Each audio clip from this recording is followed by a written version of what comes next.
In Book 4, The Case of the Purloined Professor, we meet a new member of the Mckee-Mitchell household. Caruso is a golden retriever German shepherd mix that Mal and Augusta are babysitting for a young patrolman in the Cincinnati Police Department who was wounded in the line of duty. At the end of a relatively peaceful summer, during which Augusta adjusts to having a dog in her house, she's never had a pet, in September of 1964, Augusta suddenly finds herself in a terrifying predicament. Augusta closed her eyes and continued to breathe deeply, and the nausea eased.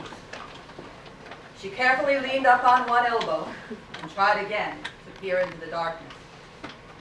A small glimmer of light above, close to the ceiling. Shapes and shadows became vaguely visible. Despite her massive headache, she became aware of her surroundings. Where the hell am I? Dim light, filtered through a small window near the ceiling, gave no hint of breaking dawn. It's still night.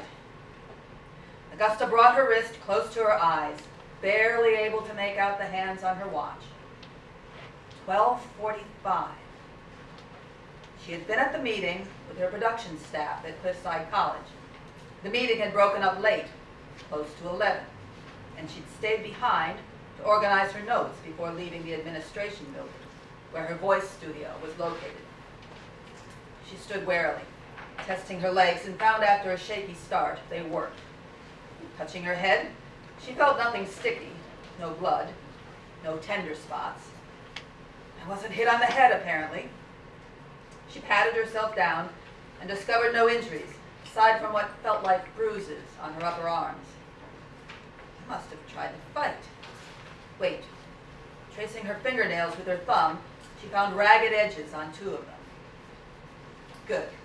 I hope I drew blood. She knelt on the bed, crawling to the wall where the light was filtering in. Standing on the bed, she attempted to look through the window. Something was obscuring her vision, possibly some kind of bush. No bright lights. It's quiet. The reality of her situation began to break through the confusion. A cold chill ran through her entire body. I've been kidnapped. Someone came to Cliffside and waited for me to leave the building, then grabbed me and chloroformed me. I'm being held captive. It's not a bad movie. This is real. She heard a sound on the other side of the door, a gravelly cough. Someone is out there. My captor?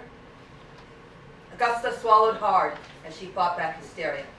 That won't do a bit of good. Think, Augustus. What's that saying? The best defense is a good offense. She recalled times she'd been in danger before and how she had tried to handle it. A grim smile. Bravado works better when I have my stilettos. Well, I don't have them. I have to manage without what Malcolm calls my armor. She took several deep breaths, steadying herself, preparing herself. I think I'll let them know I'm awake, royally pissed. Using her most authoritative tone of voice, Augusta marched to the door and called out, "Whoever you are, I demand you immediately unlock this door and release me." On the other side of the door, she heard a chair scrape and shuffling. Footsteps moved away and up a flight of stairs, confirming Augusta's suspicion she was in a cellar. She tried the door, knowing it was an exercise in futility. Returning footsteps, 2 sets this time, one heavier than the other. A male voice, soft and suave. "Professor Mckee, kindly move away from the door and stand by the bed. No one here wants to harm you, but we will do whatever necessary to restrain you. It is best if you cooperate completely. What do you want with me? Why am I here?" "All in due time. When you reach the bed, face the wall. Do not turn around, or you will be subdued and again rendered unconscious." "Very well, I understand. I will do as instructed. I must blindfold you and take you upstairs. Please do not attempt to resist. This is for your protection." Augusta nodded and felt cloth slip over her head and cover her face to her nose. The blindfold was tied securely. Held by the shoulders, she was turned around toward her captor. I'm going to take you by the elbow and lead you upstairs. The more cooperative you are, the easier this will go for you. May I please have my shoes? My feet are cold. He hesitated briefly. The steps are smooth, there are no splinters. Why is he keeping my shoes from me? Afraid of the stiletto heels? A strong hand gripped her elbow. She estimated his height at about 6 feet. He guided her carefully but firmly up the steps and took her into what she guessed was the living room of the house. She was led to an upholstered chair. Please sit down. We're going to make a phone call, and you may speak briefly. Be careful what you say. Will you please remove the blindfold? Not at this time. She resisted giving into her fears, struggling to maintain her composure.